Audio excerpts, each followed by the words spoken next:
Friends, இந்த வீடியோவில் mechanics வந்து 5 ட்ரிக்ஸ் வந்து யூஸ் பண்ணுவாங்க. அது என்ன அப்படின்றத இந்த வீடியோவில் டீட்டெயிலாக சொல்கிறேன். இதை வந்து கண்டிப்பாக சேவ் பண்ணி வச்சுக்கோங்க. நம்ம சேனலில் இப்போ தான் ஃபஸ்ட் டைம் பார்க்குறீங்கன்னா மறக்காமல் சப்ஸ்கிரைப் பண்ணி வச்சுக்கோங்க. ஏன்னா நிறைய பேர் வந்து சப்ஸ்கிரைப் பண்ணாமல் பார்க்குறீங்க. நீங்கள் சப்ஸ்கிரைப் பண்ணால் தான் வந்து இந்த மாதிரி வந்து வீடியோஸ் நிறைய போட முடியும். சப்ஸ்கிரைப் பண்ணாமல் பார்த்தீங்கன்னா எனக்கு அந்த இன்ட்ரெஸ்ட்டே வராது. ஸோ மறக்காமல் வந்து சப்ஸ்கிரைப் பண்ணி வச்சுக்கோங்க. இப்போ வந்து வாங்க வீடியோக்குள்ளே போகலாம். ஃபஸ்ட் ஒன் பார்த்தீங்கன்னா, இந்த மாதிரி போல்டு வந்து எங்கேயாச்சும் இருக்குது அப்படின்னா, போல்டாக இருக்கலாம், நட்டாக இருக்கலாம். இதை லூஸ் பண்ணுறதுக்கு வந்து பார்த்தீங்கன்னா, இந்த மாதிரி ரின்ச்சு போட்டால் தான் ஈஸியாக இருக்கும். சப்போஸ் உங்கள் கிட்ட ரின்ச்சு இல்லை, இந்த மாதிரி ஸ்பேனர் அப்படி இல்லைனா வந்து டபுள் நட் தான் இருக்குது அப்படின்னா, இதை வச்சே கைட்ட முடியும். நம்ம என்ன நினச்சிப்போனா, இது ரொம்ப சின்னதாக இருக்குது, இதுக்கு ப்ரெஷர் பத்தாது அப்படின்னு நினச்சி இவ்வளோ நாள் நம்ம கைட்டாமல் இருப்போம். இதுக்காக மெக்கானிக் கிட்ட எடுத்துகிட்டு போவோம். பட் ஆனால் மெக்கானிக் கிட்ட இந்த ஸ்பேனர் இருந்தாலும் இதை வச்சு அவங்க வந்து ஈஸியாக கைட்டுவாங்க. அது எப்படி கைட்டுறது அப்படின்னு சொல்லி இப்போ ஃபஸ்ட்டு இதை பார்ப்போம். அதுக்கு முன்னாடி ஒரு விஷயம் நல்லா தெரிஞ்சுக்கோங்க. எந்த ஒரு பொருளுமே கைட்டும் போது லென்த் அதிகமாக இருந்தால் மட்டும்தான் கைட்டுறதுக்கு ஈஸியாக இருக்கும். ஒரு எக்ஸாம்பிளுக்கு சொல்கிறேன் பாருங்கள். இப்போ லாரி பஸ்ஸோட வீலை வந்து கைட்டுறாங்கன்னு வச்சுக்கோங்களேன். அந்த வீல் போல்டை கைட்டுறதுக்கு இது இருக்கும், ஒரு பிட் இருக்கும். அந்த பிட்டில் லென்த்து வந்து பார்த்திங்கன்னா அதிகமான ராடை போட்டு தான் ஏறி நின்று கைட்டுவாங்க. சின்ன ராடை போட மாட்டாங்க. ஏன்னா லென்த்து எந்த அளவுக்கு அதிகமாக இருக்கோ அந்த அளவுக்கு வந்து ப்ரெஷர் வந்து கிடைக்கும், ஈஸியாக இருக்கும் கைட்டுறதுக்கு. அதனால் நீங்கள் எந்த அளவுக்கு லென்த்து எடுத்துகிட்டு போகிறீங்களோ அதனால் வந்து அதை ஈஸியாக கைட்டிட முடியும். இப்போ வந்து இது ரெண்டுத்தையும் கம்பேர் பண்ணி பார்த்தா இது சின்னதாக இருக்குது.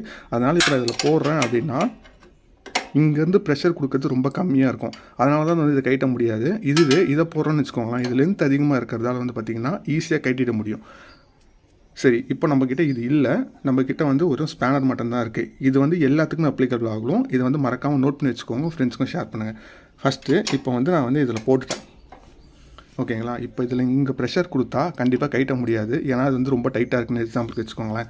உங்கள்கிட்ட இந்த ரின்ச் இல்லை, எந்த ரின்ச் இருந்தாலும் ஓகே. இந்த ரின்ச் எடுத்துக்கோங்க. எடுத்துக்கிட்டு இந்த எட்ஜ் இருக்குது பார்த்தீங்களா, நல்லா பாருங்கள். இந்த எட்ஜில் இப்படி போட்டு இப்படி லாக் பண்ணணும். இப்போ பார்த்தீங்கன்னா லாக் ஆகிடுச்சு. நல்லா பாருங்கள், ஃபுல்லாக லாக் ஆகிடுச்சு. இப்போது நம்மளுக்கு வந்து நம்ம தேவையான லென்த் வந்து ஃபுல்லாக கிடச்சிருச்சு. இப்போது நம்ம இந்த இடத்துல ப்ரெஷர் கொடுக்கும்போது இது ஆட்டோமேட்டிக்காக லூஸ் ஆகிடும்.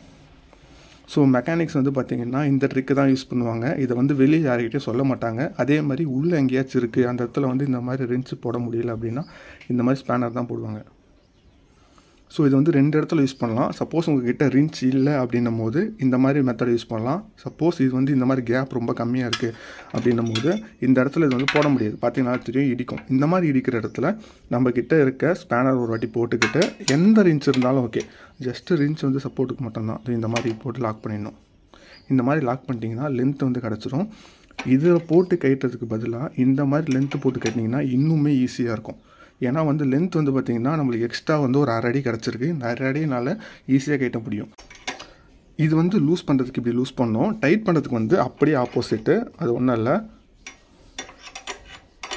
இப்படி போட்டு கீழே இருந்து மேலே தூக்கி டைட் பண்ணணும். இப்போயும் வந்து பார்த்திங்கன்னா இன்னமும் டைட் ஆகும். ஏன்னா வந்து லென்த் அதிகமாக இருக்கிறதால. இது வந்து ரொம்பவே மோஸ்ட் இம்பார்ட்டண்ட்டான ட்ரிக்கு. இதை கண்டிப்பாக சேவ் பண்ணி வச்சுக்கோங்க, கண்டிப்பாக யூஸ்ஃபுல் ஆகும். நெக்ஸ்ட்டு ட்ரிக் என்னென்னு பார்ப்போம். ஒரு எக்ஸாம்பிளுக்காக உள்ளே வந்து ஒரு போல்டு போடணும். அதாவது வந்து இந்த இடத்துல உள்ளே போடணும்னு வச்சுக்கோங்க. உள்ளே போடணும், கை வந்து உள்ளே போகலன்னு வச்சுக்கோங்க. அப்போ நம்ம என்ன பண்ணுவோம்னா கையை உள்ளே விட்டு ரொம்ப கஷ்டப்பட்டு போடுவோம். போடும்போது பார்த்திங்கன்னா அந்த நட்டு வந்து ஸ்லிப்பாகி கீழே வந்துடும். கீழே எடுக்கிற மாதிரி இருந்தால் எடுக்க முடிஞ்சிடும். சப்போஸ் இன்ஜின் கேப், அதாவது இப்போ கார்லலாம் பார்த்திங்கன்னா உள்ளே போடும்போது ரொம்ப கஷ்டமாக இருக்கும். அதே மாதிரி பைக்லேயே நிறைய பார்ட்ஸ் இருக்குது. அந்த மாதிரி ஒரு எக்ஸாம்பிளுக்கு சொல்கிறேன். இப்போ நீங்கள் உள்ளே போடணும், கை போகாத இடத்துல வந்து எப்படி போடணும் அப்படின்னு பார்த்தீங்கன்னா, கையெல்லாம் யூஸ் பண்ணாதீங்க. இந்த மாதிரி ஒரு லென்த்தான திருப்பி எடுத்துக்கோங்க. எந்த அளவுக்கு இருந்தாலும் பரவாயில்ல, உள்ளே போகிற அளவுக்கு. சப்போஸ் இப்போ இந்த அளவுக்கு போனோம் அப்படின்னா, சரி எக்ஸாம்பிளுக்கு இது உள்ளே இருக்குன்னு வச்சுக்கோங்களேன். இதுதான் உள்ளே இருக்குது, நம்ம கை எட்டல, இந்த அளவுக்கு மட்டும் எடுத்துக்கோங்க. இப்போ வந்து கை கரெக்டாக போகிற மாதிரி என்ன பண்ணுங்கன்னா, இந்த நட்டை இதுக்குள்ளே போட்டுக்கோங்க. போட்டுட்டு கரெக்டாக மேலேருந்து இந்த நட்டை வந்து இப்படி பிடிச்சிக்கணும். இப்படி பிடிச்சிக்கிட்டு கரெக்டாக இப்படி வச்சுட்டு சென்டராக வச்சுட்டு இந்த நட்டை வந்து ரிலீஸ் பண்ணிங்கன்னா கரெக்டாக போய்ட்டு விழுந்துடும். அதுக்கப்புறம் கையால் தேவையான இப்படி பிடிச்சி தேவையான அளவுக்கு டைட் பண்ணிக்கலாம். இந்த ட்ரிக்கு வந்து தெரியாமல் நிறைய பேர் வந்து பார்த்திங்கன்னா நட்டை வந்து கீழே போட்டுருவீங்க. எவ்வளோ நாள் தெரியாதவங்க இந்த ட்ரிக்ஸை வந்து சேவ் பண்ணி வச்சுக்கோங்க. இது வந்து கண்டிப்பாக யூஸ்ஃபுல்லாக இருக்கும். அதுக்கப்புறம் தேர்டு ட்ரிக் வந்து பார்த்திங்கன்னா, இந்த மாதிரி வந்து ஸ்க்ரூ இருக்கும். இந்த ஸ்க்ரூவை கைட்டும் போது பார்த்திங்கன்னா நம்மக்கிட்ட திருப்பி இருக்கும். அதாவது வந்து ஸ்டாரு போட்டு கைட்டும் போது வந்து பார்த்திங்கன்னா கண்டிப்பாக ஸ்லிப் ஆகிடும். ஸ்லிப்பாகி இந்த இடத்துல ஷேக் வர ஆரம்பிச்சிடும். இதுக்கான மெயினான ட்ரிக் என்னென்னா, மெக்கானிக்ஸ் வந்து போட்டோன்னே ஃபஸ்ட்டு வாட்டியே கேட்டிடுவாங்க. அது எப்படி கேட்டுறாங்கன்னு பார்த்தீங்கன்னா, அவங்களோட லென்த்து தான் அதிகமாக இருக்கும். நம்மளாம் வந்து சின்ன திருப்பி போடுவோம், அவங்க வந்து பார்த்திங்கன்னா பெரிய திருப்பி போடுவாங்க. இப்போ பாருங்கள்,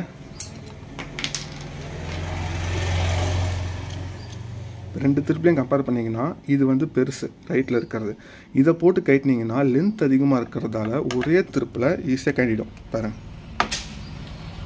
அதே மாதிரி டைட் பண்ணும்போதும் ஈஸியாக இருக்கும் டைட் பண்ணுறதுக்கு.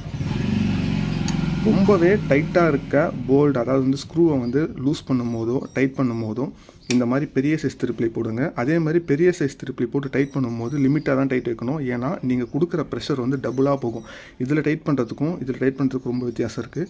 இதில் டைட் பண்ணுறீங்கன்னா ஒரு நார்மலாக டைட் ஆகுதுன்னா இதில் டைட் பண்ணிங்கன்னா அதே ப்ரெஷரில் டபுளாக டைட் ஆகும். ஸோ அதனால் வந்து பார்த்து டைட் பண்ணணும். லூஸ் பண்ணுறதுக்கு மட்டும் இந்த மாதிரி கரெக்டாக வந்து பெருசாக வச்சு லூஸ் பண்ணிக்கோங்க. 4th ட்ரிக் என்னென்னா வீலை வந்து அதாவது வந்து செயின் அட்ஜஸ்ட்மெண்ட் பண்ணும்போது பிரேக் அழுத்திட்டு டைட் பண்ணால் பிரேக்கோட ஷூ வந்து ட்ரம்மை கரெக்டாக பிடிச்சிக்கும். அப்போ வந்து ஈவனாக இருக்கும். அப்போ நம்ம என்ன பண்ணுவோம்னா கூட ஒரு ஆள் இருந்து பிரேக்கை பிடிக்க சொல்லுவோம். ஆக்சுவலாக வந்து மெக்கானிக்ஸ் வந்து ஒரே ஆளாக டைட் பண்ணுவாங்க. அது எப்படி டைட் பண்ணுவாங்க பார்த்தீங்கன்னா இந்த மாதிரி உள்ளே விட்டுட்டு இப்படி அழுத்தி பிடிச்சிப்பாங்க. திருப்பி விட்டுட்டு இந்த மாதிரி காலால் அழுத்தி பிடிச்சிக்கிட்டு டைட் பண்ணுறதால வந்து பார்த்திங்கன்னா ஒரே ஆளால் வந்து டைட் பண்ண முடியும். நம்ம வந்து இவ்வளோ நாள் வந்து ஒரு ஆள் சப்போர்ட்டுக்கு வந்து பிரேக்கை பிடிக்க சொல்லுவோம். அப்படிலாம் பிடிக்கணும்னு அவசியம் இல்லை. இந்த ட்ரிக்கும் பார்த்திங்கன்னா மெக்கானிக்ஸ் தான் யூஸ் பண்ணுவாங்க. இது இவ்வளோ நாள் தெரியாது, இப்போ தெரிஞ்சுக்கோங்க. லாஸ்ட்டாக இருக்க தான் ரொம்பவே யூஸ்ஃபுல்லான ட்ரிக்கு. இந்த மாதிரி ஷாக் அப்சர்வர் வந்து பார்த்திங்கன்னா பள்ளத்தில் விடும்போது டொக்கு டொக்குன்னு இடிக்கும். நம்ம என்ன நினச்சிப்போம்னா ஷாக் அப்சர்வர் வந்து வீக் ஆகிடுச்சு அப்படின்னு நினச்சிக்கிட்டு ரீப்ளேஸ் தான் பண்ணணும் அப்படின்னு நினைப்போம். ஆக்சுவலாக இப்போ வர ஷாக் அப்சர்வர்லாம் பார்த்தீங்கன்னா அட்ஜஸ்ட்மெண்ட்டோட வரும். இங்கே பார்த்தீங்கன்னா தெரியும், இது வந்து சென்டராக இருக்குது. இந்த சைடு ஒரு ஸ்டெப்பு, இந்த சைடு ஒரு ஸ்டெப் இருக்குது. இந்த சைடு ஒரு ஸ்டெப்பு, இந்த சைடு ஒரு ஸ்டெப் இருக்குது. இப்போது நம்ம வந்து இந்த ஸ்டெப்லேருந்து இங்கே போகும்போது பார்த்தீங்கன்னா ஷாக் அப்சர்வர் வந்து டைட் ஆகும். அப்போ வந்து பார்த்தீங்கன்னா பள்ளத்தில் விடும்போது அந்த அளவுக்கு வந்து ஆக்ஷன் வந்து ஸ்ட்ராங்காக இருக்கும். இப்போ ரொம்ப ஸ்ட்ராங்காக இருக்குது, இடுப்பு வலிக்குதுன்னா நம்ம இந்த ஸ்டெப்லேருந்து இங்கே தள்ளணும். அப்படி தள்ளும்போது வந்து பார்த்திங்கன்னா ஸ்ப்ரிங் வந்து லூஸ் ஆகிடும், ஆக்ஷன் வந்து நல்லாயிருக்கும். இதை வந்து நம்ம வீட்டிலே பண்ண முடியும். அது வந்து எப்படி பண்ணணும் அப்படின்னு பார்த்தீங்கன்னா இதுக்கான ஸ்பெஷல் டூல்ஸ் ஒன்று இருக்குது. மெக்கானிக்ஸ் வந்து ஸ்பெஷல் டூல்ஸ் தான் யூஸ் பண்ணுவாங்களான்னா அப்படி கிடையாது. ரொம்ப சிம்பிளாகவே ஒரு சின்ன டெக்னிக் வச்சு யூஸ் பண்ணுவாங்க. ஏதாச்சும் ஒரு ஸ்பேனர் எடுத்துப்பாங்க. இந்த மாதிரி ஸ்பேனர் எடுத்துகிட்டு இந்த இடத்துல இப்படி வச்சுருவாங்க. வச்சதுக்கப்புறம் இந்த மாதிரி ஒரு திருப்பிலி எடுத்துப்பாங்க. திருப்பிலி எடுத்துக்கிட்டு இப்படி வச்சு இப்படி ப்ரெஷர் கொடுக்கும்போது பார்த்தீங்கன்னா ஸ்ப்ரிங் வந்து லூஸ் ஆகிடும். ஸ்ப்ரிங் வந்து அதாவது வந்து டென்ஷன் வந்து போயிடும். டென்ஷன் போகிறதால வந்து பார்த்திங்கன்னா கீழே இருக்குது பார்த்திங்கன்னா இந்த அட்ஜஸ்ட்மெண்ட் இது வந்து ஃப்ரீ ஆகிடும். ஆக்சுவலாக இந்த அட்ஜஸ்ட்மெண்ட் வந்து இந்த ஸ்ப்ரிங் டென்ஷனில் டைட்டில் இருக்கும். அதனால தான் ஸ்பெஷல் டூல்ஸ் போட்டு தான் டைட் பண்ண முடியும் அப்படின்னு நினச்சிட்டு இருப்போம். ஆக்சுவலாக இந்த ஸ்ப்ரிங்கோட டென்ஷனை குறைக்கிறதால வந்து பார்த்திங்கன்னா இது வந்து ஃப்ரீ ஆகிடும்.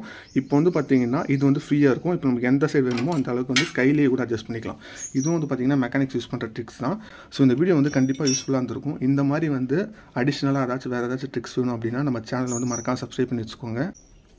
இப்போது இந்த வீடியோவில் பார்த்த 5 ட்ரிக்ஸுமே பார்த்தீங்கன்னா ரொம்பவே பேசிக்கானது. இந்த விஷயம்லாம் உங்களுக்கு தெரிஞ்சிருக்குமான்னு தெரியல. இந்த மாதிரி வந்து டெய்லி வீடியோஸ் பார்க்க நம்ம சேனலில் சப்ஸ்கிரைப் பண்ணி வச்சுக்கோங்க. இது இல்லாமல் இதே மாதிரி ஏதாச்சும் வேணும் அப்படின்னா கமெண்ட் செக்ஷனில் இதே மாதிரி போடுங்க ப்ரோ அப்படின்றத கமெண்ட் பண்ணுங்கள். For more videos like this நம்ம சேனலில் சப்ஸ்கிரைப் பண்ணிக்கோங்க. Thanks friends.